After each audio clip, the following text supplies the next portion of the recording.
Saludos mis hermanos, Dios me les bendiga grande y poderosamente. Vamos a tener en este momento el tiempo de la enseñanza.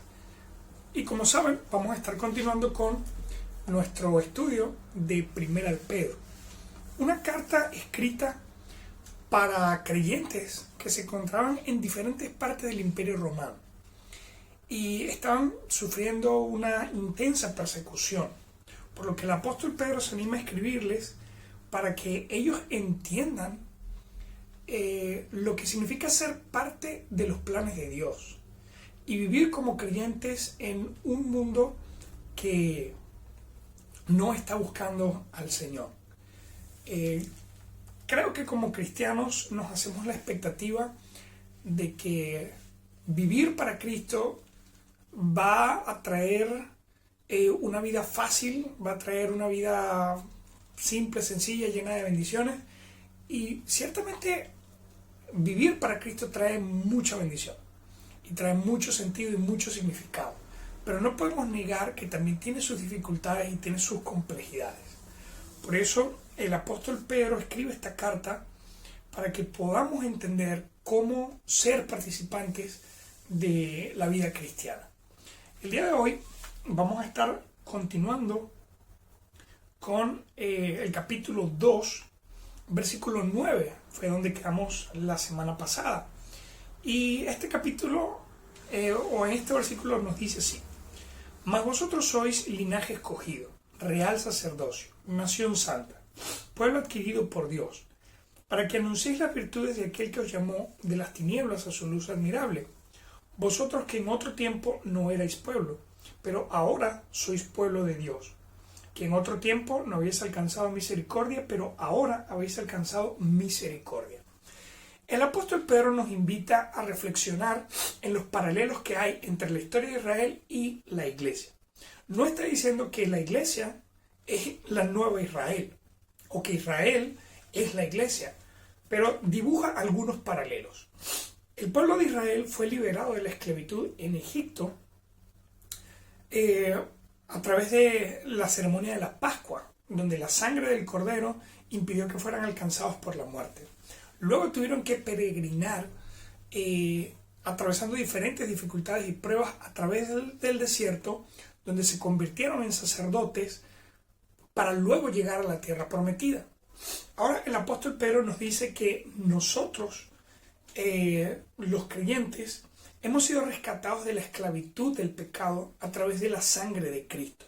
Y nos encontramos en un viaje, en una peregrinación que nos convierte en extranjeros en este mundo. Y que en este proceso el Señor nos ha convertido en sacerdotes para que alcancemos la tierra prometida, que en este caso es el reino de los cielos. Entonces,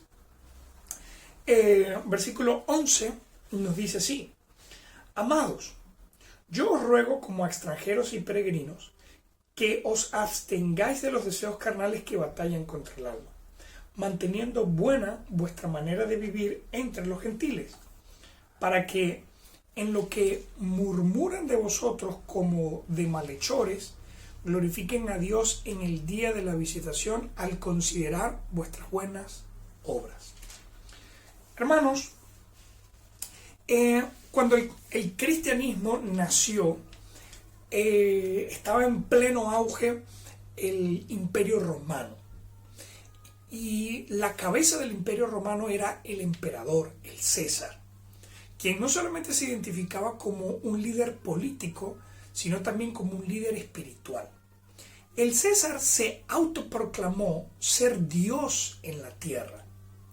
Ahora, imagínense un líder político que se autoproclama Dios de un imperio y luego comienza a escuchar que en su imperio hay un grupo de personas que está creciendo alrededor de todo el imperio y que están proclamando que no sigue, o sea, que tienen un nuevo rey.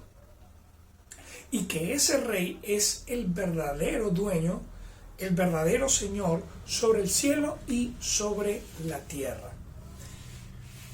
Para el Imperio Romano, los cristianos eran una amenaza política, porque ellos pensaron que iban a hacer un movimiento militar, rebelde, que iba a luchar contra el imperio. Es por eso que en un principio se hablaba muy mal de los cristianos, se trataba muy mal a los cristianos y se les tenía como malhechores, se les tenía como un peligro para la sociedad. Por eso fueron perseguidos, fueron maltratados y discriminados de maneras muy intensas. Ahora, quizá estos cristianos esperaban que al ver el Señor el ataque que ellos estaban recibiendo, pues la respuesta del Señor fuese que, ahora Él va a venir y va a atacar y va a destruir el imperio romano. Pero resulta que acontece que la respuesta que los cristianos recibieron de parte del Señor era que esto era parte de sus planes y que ellos tenían que aprender a dar el testimonio correcto para que las personas pudieran entender el verdadero mensaje de Cristo, que no era un rebelde político, no era un filósofo, no era un maestro, sino que es el Hijo de Dios que ha venido a traer salvación para el mundo. Hoy en día, las personas siguen teniendo dificultades para entender el mensaje de salvación. Es por eso que nuestro testimonio, nuestra manera de vivir, puede ayudarles a ellos a comprender qué es realmente lo que Dios les está ofreciendo. Por eso es bien importante lo que dice el versículo 12, manteniendo buena vuestra manera de vivir. Y ese va a ser nuestro punto principal en esta clase. Vamos a estar viendo cómo mantener buena nuestra manera de vivir. Entonces vamos a orar para profundizar en el tema. Señor Dios y Padre Santo, te pido en este momento que seas tú guiándome para compartir tu palabra, guiándome, Señor, para poder ser de bendición. Ayúdanos, Señor, a comprender cuál es esa buena manera de vivir que tú quieres que nosotros mostremos al mundo entero. Te lo ruego, Señor, en nombre de tu Hijo amado Jesucristo. Amén. Ok, entonces el apóstol Pedro le dice a los cristianos que deben aprender a tener o a mantener una buena manera de vivir. Cuando se habla allí de bueno, se utiliza una palabra en griego que es un adjetivo, es decir, una palabra que describe a un sujeto. Ahora, la palabra para buena en griego es kalos, y kalos significa algo que es hermoso, excelente, precioso, admirable. El apóstol Pedro dice que es necesario que nosotros como creyentes aprendamos a mantener hermosa, excelente, preciosa y admirable nuestra manera de vivir. Para que lo que dice la gente, que somos malhechores, que somos malas personas, que somos hipócritas, que somos religiosos y todo ese tipo de cosas, pues pueda desmentirse mostrando lo que Cristo Jesús está haciendo en nuestra vida. Ahora, en esta porción, entre el capítulo 2 y capítulo 3, el apóstol Pedro da por lo menos 4 pasos que nos pueden ayudar a mantener un buen testimonio, una buena manera de vivir delante de nuestro prójimo. Entonces, la número 1 la vamos a encontrar en el capítulo 2, del versículo 13 al versículo 18. Y esta primera instrucción del apóstol Pedro para mantener una buena manera de vivir es someterse a toda institución humana.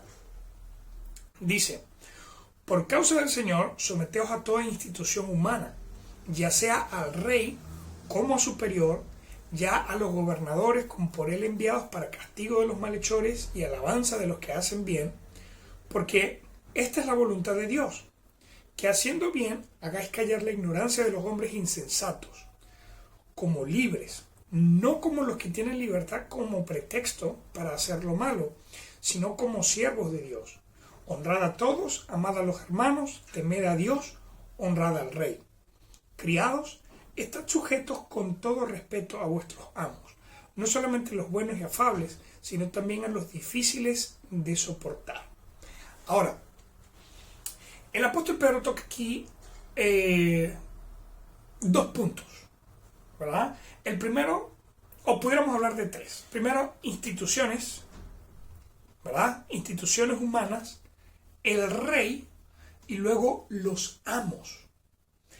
En el tiempo de los primeros cristianos, dentro del Imperio Romano, la esclavitud era una institución, era algo totalmente normal, era parte de la sociedad.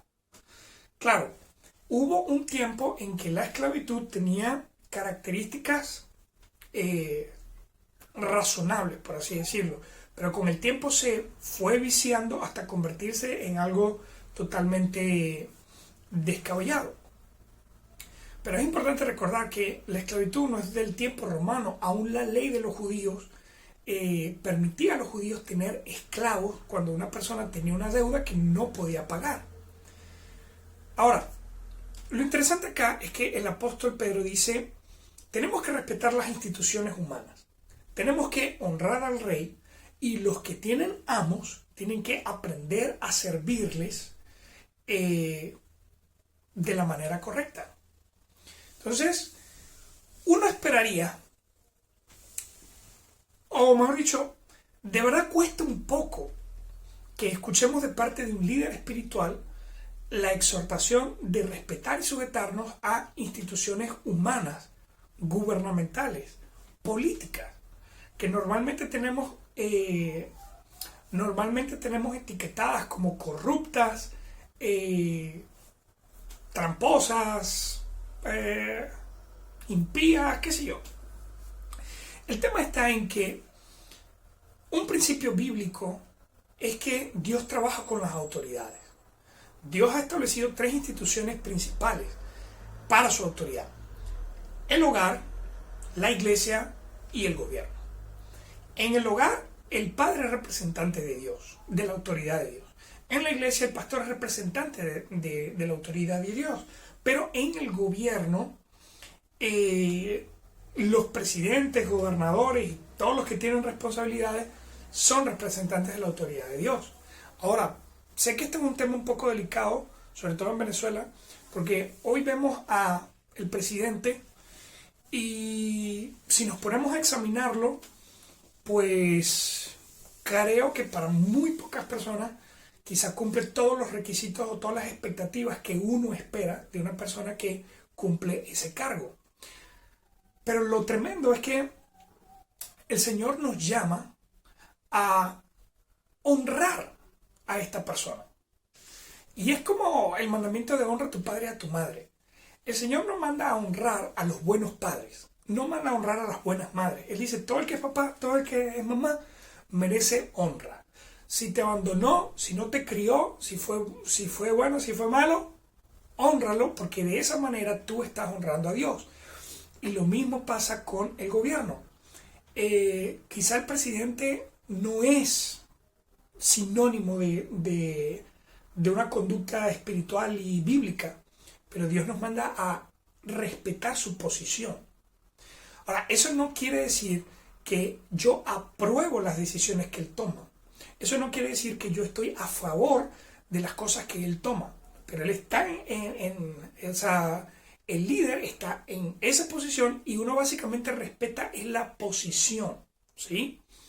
Y como le digo, sé que es un tema bastante complejo y creo que pudiera hablar mucho de esto, pero en este momento me interesa compartirle el punto. Para el Imperio Romano, los cristianos eran un peligro, porque pensaban que los cristianos querían armar una revuelta contra el emperador. Entonces, el Señor Jesucristo, a través del Espíritu y los apóstoles les enseñan, vamos a mostrar el reino de los cielos no haciendo una rebelión política, no comenzando un movimiento revolucionario, sino respetando las autoridades que Dios ha establecido. Como le digo, los cristianos que vivieron en el tiempo romano no reconocieron al emperador como un dios. No aprobaron todas las leyes que estaban a favor del pecado, ¿sí? Pero ¿qué fue lo que ellos hicieron?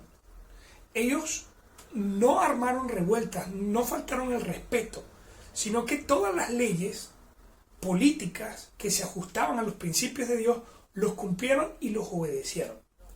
y mostraron que ellos eran más bien siervos en lugar de opositores y guerreros.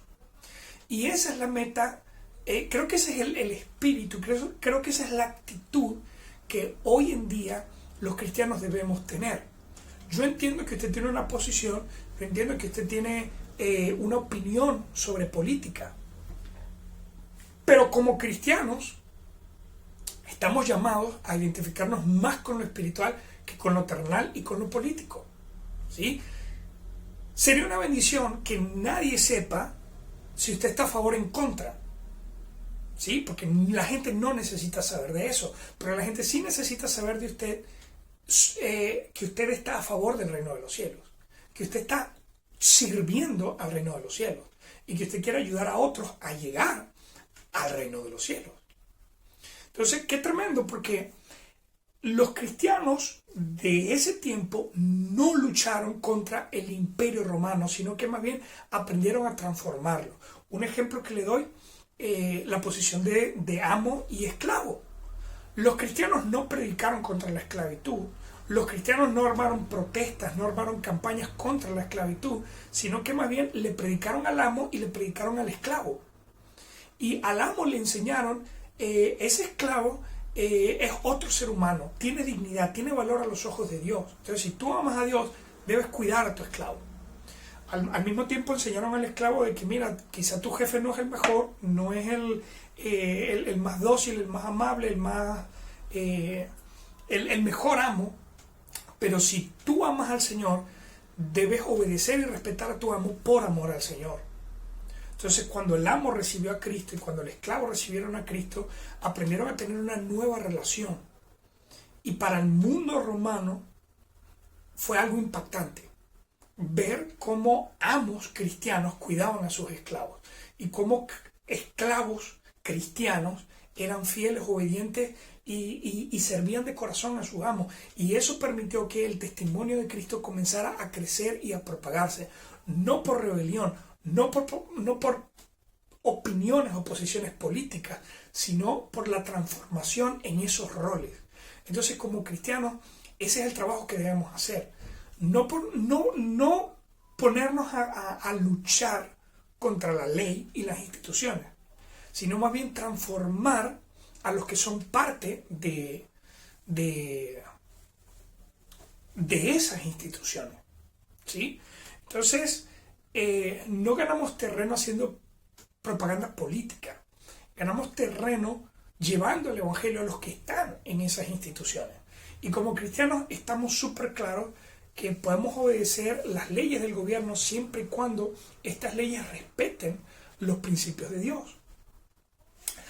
Hay veces que el gobierno hace legal cosas que a los ojos de Dios son malas. Y porque el gobierno diga que algo es bueno, eso no quiere decir que Dios está de acuerdo con eso.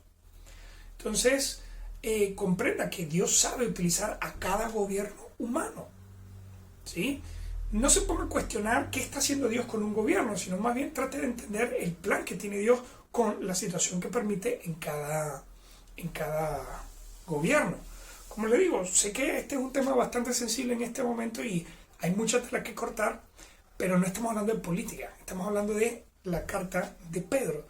Y el apóstol Pedro dice que una buena forma de mantener la buena manera de vivir es someterse a toda institución humana. Honrar al rey, temer a Dios, honrar al rey. Recuerda, usted respeta la posición. No es que se está poniendo a favor de una persona, sino está reconociendo la posición. Número 2. ¿Cómo mantener buena nuestra manera de vivir? Número 2. Sufrir por hacer el bien. Del versículo 19 al versículo 25 nos dice, porque esto merece aprobación, porque esto merece aprobación. Si alguno, a causa de la conciencia delante de Dios, sufre molestias, padeciendo injustamente, pues, ¿qué gloria es? Si pecando sois abofeteados y lo soportáis.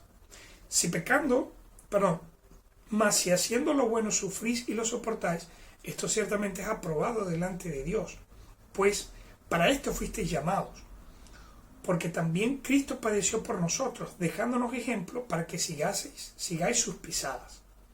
El cual no hizo pecado, ni se halló en engaño en su boca, quien cuando le maldecían no respondía con maldición, cuando padecía no amenazaba, sino que encomendaba la causa al que juzga justamente, quien llevó él mismo nuestros pecados en su cuerpo sobre el madero, para que nosotros, estando muertos a los pecados, vivamos a la justicia, por cuya herida fuisteis sanados, porque vosotros erais como ovejas descarriadas, pero ahora habéis vuelto al pastor y obispo de vuestras almas.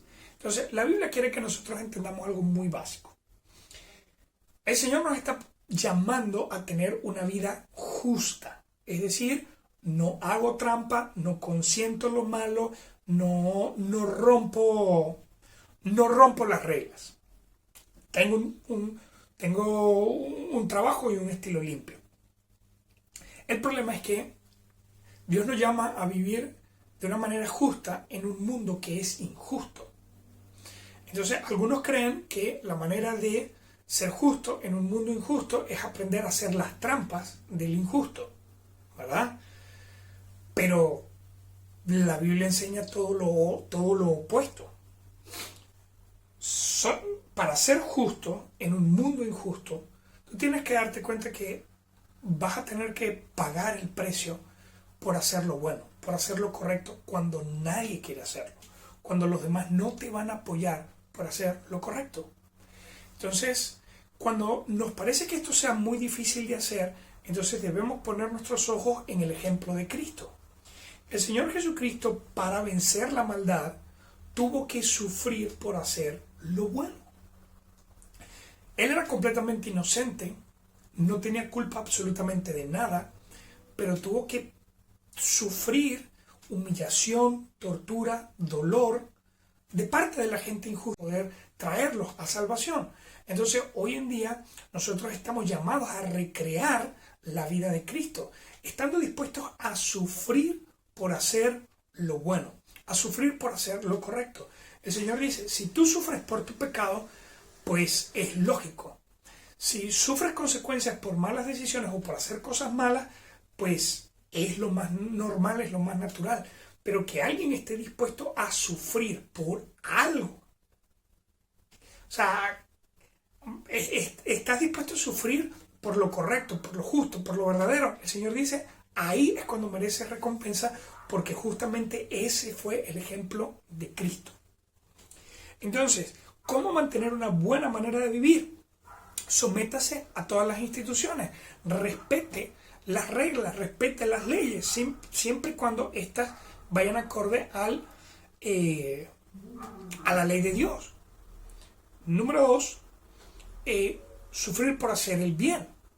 Número 3, ser de testimonio en la familia. Ser de testimonio en la familia. Fíjese que el capítulo 3 del versículo 1 al versículo 7 toca el tema de la esposa y el esposo. ¿Sí? Y luego, del versículo 8 al versículo 12, nos habla del testimonio que debemos tener hacia nuestro prójimo. Entonces, ¿cómo mantener una buena manera de vivir? Ser de testimonio. En este caso nos habla del testimonio que debe dar una esposa, el testimonio que debe dar un esposo y el testimonio que debe dar todo creyente delante del prójimo. En el tiempo del Imperio Romano, el matrimonio no era como lo es hoy en día. ¿Sí? No había ese romanticismo, no había esa consideración del esposo a la esposa. Era básicamente una relación de servidumbre. El hombre tomaba a la mujer y ella era básicamente una esclava, una sierva que él no tenía que pagar. Sí, el esposo veía a su esposa como una sierva, como una esclava, en todo caso como una herramienta, ¿sí? Y habían hombres que utilizaban a sus mujeres para todos los servicios de la casa, pero había otros hombres que utilizaban a sus mujeres como una herramienta sensual, y de repente vestían y arreglaban a sus mujeres para ganar puntos en la sociedad con líderes y todo este tipo de cosas. Entonces luego viene Cristo y les enseña a los matrimonios una manera muy distinta de llevar la relación con respecto a la cultura que ellos tenían. Entonces, el testimonio para las mujeres: asimismo vosotras mujeres estad sujetas a vuestros maridos, para que también los que no creen a la palabra sean ganados sin palabra por la conducta de sus esposas, considerando vuestra conducta casta y respetuosa. Vuestro atavío no sea el externo de peinados ostentosos, de adornos de oro o de vestidos lujosos, sino el interno, el del corazón, en el corruptible ornato de un espíritu afable y apacible, que es de grande estima delante de Dios.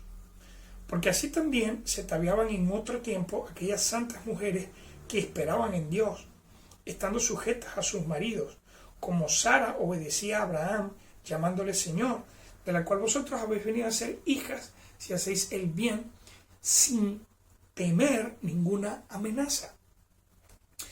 En este tiempo, un hombre podía maltratar a su mujer y nadie iba a defenderla. Un hombre simplemente podía divorciarse, abandonarla, y esa mujer iba a caer en descrédito, iba a ser menospreciada y nadie iba a valorarla. La imagen de la mujer era muy menospreciable. Honestamente, la cultura antigua era muy injusta con la mujer. Y me da risa cuando veo estos grupos feministas que creen que ellos son los que están dándole valor a la imagen de la mujer hoy en día por las protestas locas y absurdas que hacen. Pero la realidad es que el único ser que desde el principio siempre le ha dado dignidad y honra a la posición de la mujer es Dios y el Señor Jesucristo. De resto, la mujer no ha tenido mayor defensor que el Señor Jesucristo. Ahora, ¿qué le dice el Señor a las mujeres? Primeramente, que aprendan a tener una conducta correcta. Que tu conducta, que tu manera de reaccionar sea capaz de ganar sin palabras a otro. Hoy en día hay mujeres cristianas que tienen ese chip feminista en la cabeza, pues, y quieren tomar el control de su casa, y quieren ser las que llamen la atención, y quieren ser las que controlen al hombre, a los niños y al mundo. Pero honestamente eso no funciona. Honestamente eso no es la forma de Dios de hacer estas cosas. El Señor dice: miren, las mujeres no busquen tener un exterior sensual, ostentoso, mundano, sino que más bien que sus cualidades interiores, sus virtudes, sean las que la gente reconozca en ustedes. Las mujeres hoy en día están tentadas a identificarse como objetos, como símbolos sexuales y sensuales. El Señor dice: no es la manera, no es el camino. Que la gente no se fije en tu cuerpo, no se fije en tu vestimenta, que más bien se fije en tu buen carácter, en tu buena conducta, en cómo honras a tu esposo, en cómo respetas, en cómo eres una verdadera ayuda idónea. Por el otro lado, dice a los hombres: vosotros maridos igualmente vivid con ella sabiamente, dando honor a la mujer como vaso más frágil y como a coherederas de la gracia de la vida, para que vuestras oraciones no tengan estorbo. Entonces se señalan tres cosas allí bien importantes: vivid con ellas sabiamente, dando honor como a coherederas. Fíjese cómo el Señor exalta la posición de la mujer. En ese tiempo la mujer no valía, la mujer no era reconocida, la mujer era vista o como una sierva o como un objeto sexual. Y de repente viene el Señor y enseña a través del Espíritu: hombres, aprende a cuidar a tu mujer como una coheredera de la gracia de Jesucristo. Entonces, el Señor invita al hombre a ver a la mujer en su misma posición. O sea, el hombre no vale más que la mujer, ni la mujer vale más que el hombre. Los dos tienen el mismo valor porque son coherederos. Es decir, los dos van a heredar con Cristo. Entonces, el Señor le llama al hombre: cuida a tu mujer dándole honor. Cuídala como si fuese un vaso frágil. Vive con ella sabiamente. O sea, aprende a cuidarla, aprende a amarla, aprende a protegerla, ¿verdad? Vivir sabiamente incluye todas esas cosas. Ahora, aquí estamos hablando de testimonio como esposo, testimonio como esposa, pero también tenemos que ser de ejemplo para el prójimo, la persona que nos rodea. Versículo 8. Finalmente, sed todos de un mismo sentir, compasivos, amándonos fraternalmente, misericordiosos, amigables, no devolviendo mal por mal, ni maldición por maldición, sino por el contrario, bendiciendo, sabiendo que fuisteis llamados para que heredaseis bendición, porque el que quiera amar la vida y ver días buenos, refrene su lengua del mal y sus labios no hablen engaño. Apártese del mal y haga el bien, busque la paz y sígala, porque los ojos del Señor están sobre los justos y sus oídos están atentos a sus oraciones, pero el rostro del Señor está contra aquellos que hacen el mal. Entonces estamos llamados a atender a nuestro prójimo con compasión, con amor fraternal, con misericordia, siendo amables, amigables, no devolviendo mal por mal ni maldición por maldición. El ser humano está viciado a tener relaciones conflictivas. Relaciones donde si me hacen bien, yo hago bien, pero si me hacen mal, yo hago mal. Y es una forma de vivir muy tóxica y muy autodestructiva. Es como le comentaba esta semana a mi sobrina, es como una persona que fuma y fuma en un lugar cerrado. Entonces todo el humo que fuma pues se le acumula. Y luego que lo tiene ahí, entonces no le gusta el humo. ¿Sí? Una persona que vive con enojo, que vive con amargura, que vive con conflicto, que vive devolviendo todo el tiempo el mal que le hacen, es como una persona que fuma un cigarro. O sea, lo que te está fumando se está acumulando a tu alrededor. Y cuando apagues el cigarro, te va a quedar esa contaminación allí. Entonces, ¿cuál es la mejor manera de vivir? Dice, el que quiera amar la vida y ver buenos días, refrene su lengua del mal, sus labios no hagan engaño, apártese del mal y haga el bien, busque la paz y sígala.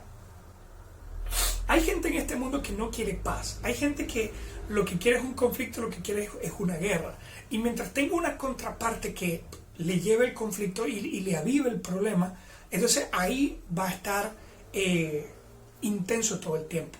La naturaleza humana, pecaminosa, es devolver mal por mal. Pero un cristiano impacta, un cristiano transforma, un cristiano cambia el rumbo de otros cuando en lugar de maldición por maldición, damos bendiciones a quien nos maldice. Somos amables, compasivos, mostrando un amor fraternal, no solamente con la gente en la calle, pero también con la gente en la iglesia. Hermanos, la gente va a querer ser parte de la iglesia si ven una buena relación entre los hermanos de la iglesia. En este tiempo de conflicto, en este tiempo de necesidad, en este tiempo de problema y de caos, es el mejor momento para mostrar la unidad de la iglesia. Es el mejor momento para mostrar el amor y la preocupación que tenemos los unos por los otros. Quizá por cuestión del virus, por cuestión del transporte, por cuestión de dinero, usted no puede tener contacto con todos los hermanos, pero haga el mayor esfuerzo por hablar con los hermanos, saber cómo están. escribir un mensaje, mandar una nota de voz. Si en algo puede colaborar, pues no pierda esa oportunidad. Porque estos momentos, la gente que está sobreviviendo, la gente que está velando nada más por lo suyo, sin prestar atención del prójimo, puede ver el cuidado que tenemos entre los hermanos en Cristo. Y viendo ese cuidado, viendo esa atención, créanme que gente se va a convencer que el amor y la obra de Cristo Jesús en la vida de los cristianos es real, es auténtica. Y pueden llegar a los pies de Cristo de esa manera. Entonces, ¿cómo mantener buena nuestra manera de vivir? Número 1, sométase a toda institución humana. Número 2, sufrir por hacer el bien. Número 3, ser de testimonio. Número 4, siempre preparados para dar defensa con mansedumbre de vuestra fe. Es decir, siempre preparados para testificar. Vamos a saltar un poco acá. En el versículo 13 dice: ¿y quién es aquel que os podrá hacer daño si vosotros seguís el bien? Mas también si alguna cosa padecéis por causa de justicia, bienaventurados sois.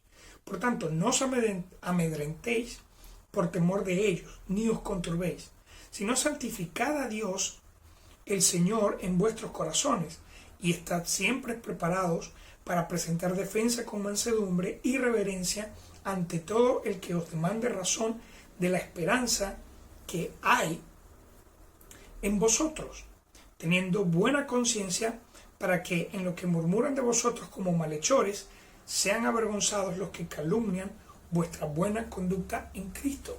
Estamos llamados en todo momento a presentar una defensa con mansedumbre y reverencia ante todo el que nos la pida.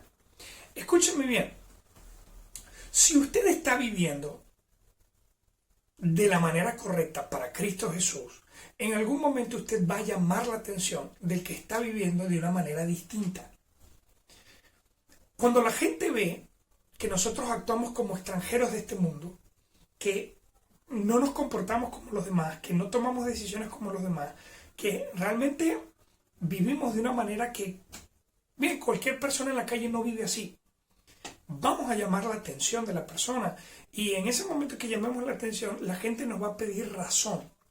¿Por qué tú estás dispuesto a sufrir por lo bueno? ¿Por qué tú conduces tu matrimonio de esa manera? ¿Por qué tú sirves a tu prójimo de esa manera? ¿Cómo es que con tanto conflicto político a ti lo único que te importa es lo espiritual? Ese tipo de cosas llaman la atención de las personas, y cuando llaman la atención, nosotros debemos aprovechar la oportunidad para, con buena conciencia, con buena conducta, con buen testimonio, ser capaces de explicar por qué estamos viviendo lo que estamos viviendo y por qué somos como somos. Por eso, mis hermanos, qué importante es, versículo 16, teniendo buena conciencia, para que en lo que murmuran de vosotros como de malhechores, sean avergonzados los que calumnian vuestra buena conducta en Cristo. Hay gente que por vivir como cristiano te va a llamar loco, te va a identificar como un fanático. Pero si tú te mantienes viviendo para agradar al Señor, en algún momento las personas van a ver el fruto de tu buena conducta, el fruto de vivir para Dios. Y cuando ellos ven el fruto, van a querer que lo que ocurrió en ti también pase en ellos. Por eso debemos estar dispuestos a presentar con mansedumbre y reverencia defensa de nuestra fe, y que seamos capaces de explicarle a otros por qué vivimos para Cristo, por qué lo seguimos y por qué Él es nuestro Rey. Entonces, examine estas cosas, examine qué está poniendo en práctica y qué necesita poner en práctica. Examine cómo respetar la ley y las normas y quienes ocupan las posiciones, sin involucrarse con las corrientes y los movimientos de este mundo. Examine por qué cosas debe sufrir siendo causas justas, y comprenda que cuando le toque sufrir por algo justo, eso es lo que da recompensa delante de Dios. Aprenda a desarrollar un buen testimonio como esposo, como esposa, como prójimo. Y llegará el momento en que le pedirán una explicación de su fe. Y yo espero en el Señor que cuando llegue ese momento usted pueda aprovecharlo y guiar a otras personas a la luz de Cristo. Porque a fin de cuentas somos aquellos que fuimos llamados de las tinieblas a su luz admirable para anunciar las virtudes de nuestro todopoderoso y bendito Dios. Espero que este mensaje sea de bendición. Anímese a compartirlo con otros. Y bueno, me despido. Dios me les bendiga grande y poderosamente.